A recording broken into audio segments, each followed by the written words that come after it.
Radhe Radhe, welcome to my mini blog. તો અમે આજે બધા જઈ રહ્યા છીએ બીજા મહાદેવને મળવા વાળીનાથ। તો જો અમે મારી ફેમિલી અને શુભમ બી આવ્યો આજે હંગાથે। તો અમે મારી આખી ફેમિલી જઈ રહ્યા છીએ વાળીનાથ મહાદેવના દર્શન કરવા। તો ચલો મળીએ મહાદેવના દર્શન કરવા ત્યાં વાળીનાથ। તો દોસ્તો અમે વાળીનાથ મહાદેવના મંદિરમાં પહોંચવા આવ્યા, જે અહીંયા ઊંઝાના પાછળના હાઈવે અઠોરના હાઈવે તરફ ગામને 500 મીટરના અંતરે વાળીનાથ મહાદેવનું મંદિર આવેલું હો।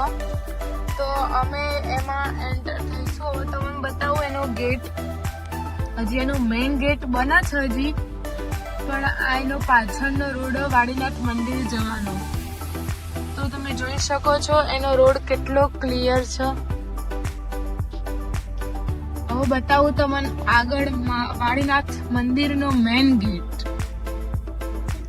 તો દોસ્તો તમે જોઈ શકો છો અમે એન્ટ્રી કરી દીધી છે। જો ખાલી ગાડીઓની લાઈન, કેમ કે આજે છે રવિવાર। તો તમે જોવો ખાલી એના મંદિરમાં વસ્તી કેટલી છે। તમે આવો તો ચોક્કસ આવજો વાળીનાથ મહાદેવના દર્શન કરવા। બહુ જ મોટું મંદિર છે। તો મળીએ મહાદેવના દર્શન કરવા। તો દોસ્તો વાળીનાથ મહાદેવ 900 વર્ષ જૂનું મંદિર છે, પણ એનું રિનોવેશન આ મોટું મંદિર હમણાં જ બનાવ્યું છે। એની કહેવત એવી છે કે વિરમગીરી મહારાજે સ્વપ્નમાં વાળીનાથ મહાદેવની મૂર્તિ અને ધૂણીનું દર્શન કર્યું હતું અહીંયા। એના પછી ત્યાં જમીન ખોદી અને એમાંથી શંકર ભગવાનની, શિવજીની મૂર્તિ મળી। તો એ મૂર્તિને અહીંયા એ લોકોએ સ્થાપિત કરી અને એની ધૂણી જે કહેવાય છે, જે ધૂણી મળી હતી એના દર્શન અત્યારે બી તમને અહીંયા જોવા મળે છે। તો આ એક રહસ્યમય મંદિર છે, જેમાં શિવજીનું સાક્ષાત તમે દર્શન કરી શકો છો। તો હું તમને મંદિરના દર્શન કરાવું અંદર જઈ।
તો દોસ્તો તમે વાળીનાથ મહાદેવના દર્શન કર્યા। હવે તમે દર્શનના એના બાજુના મંદિરમાં દત્તાત્રેય ભગવાન છે, એમના દર્શન તમે કરી લો।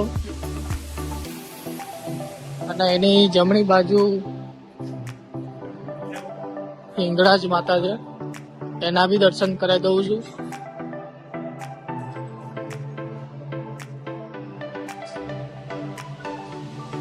હિંગળાજ માતાજીના દર્શન। બોલો હર હર મહાદેવ।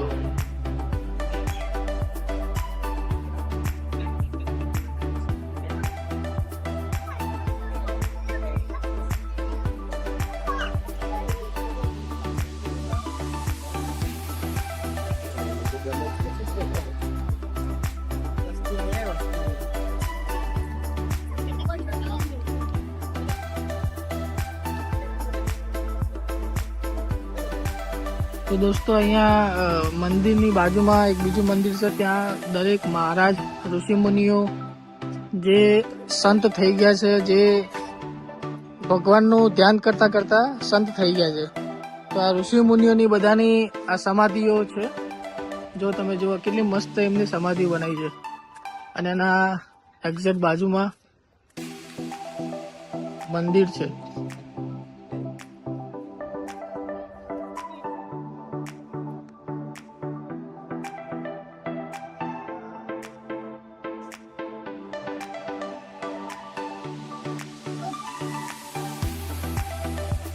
તો દોસ્તો મંદિરની બાજુમાં એની પાછળની ભાગમાં ભોજનાલય છે. તો રવિવારે એને પ્રસાદી અહીંયા મળે છે. તો રવિવારે બપોરે અને સાંજે 2 ટાઈમ હોય છે. તમે જ્યારે બી દર્શન કરવા આવો વાળીનાથના તો અહીંયાનો પ્રસાદ 100% લેજો. નિઃશુલ્ક હોય છે, કોઈ પૈસા કે કોઈ લેવામાં નથી, પૂરેપૂરું દાન કરવામાં આવે છે. તો અહીંયા પ્રસાદ 100% લેજો. અહીંયા ભોજનાલય બહુ મોટું છે, વ્યવસ્થા એ સારી હોય છે. આ જે તમને દેખાય છે એ આખું ભોજનાલય છે.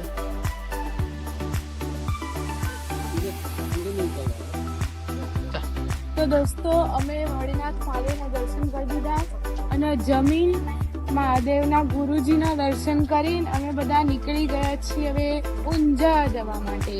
તો ચલો ઊંઝા. તો દોસ્તો અમે વાડીનાથ મહાદેવના દર્શન કરીને નીકળી ગયા છીએ. ત્યાંની વાડીનાથ મહાદેવની પ્રસાદી લઈ લીધી બધાએ અને બહુ જ મસ્ત પ્રસાદી હતી. તમે રવિવારે આવો તો ચોક્કસ પ્રસાદી લેજો. તો જો અમે જેમ હતા એમ પાછા બધા ગોઠવાઈ ગયા છીએ. ખાઈ ખાઈને બધા જાડા થઈ જાય એવું લાગે. તો ચલો મળીએ આવતા બ્લોગમાં. લાઈક કરો, શેર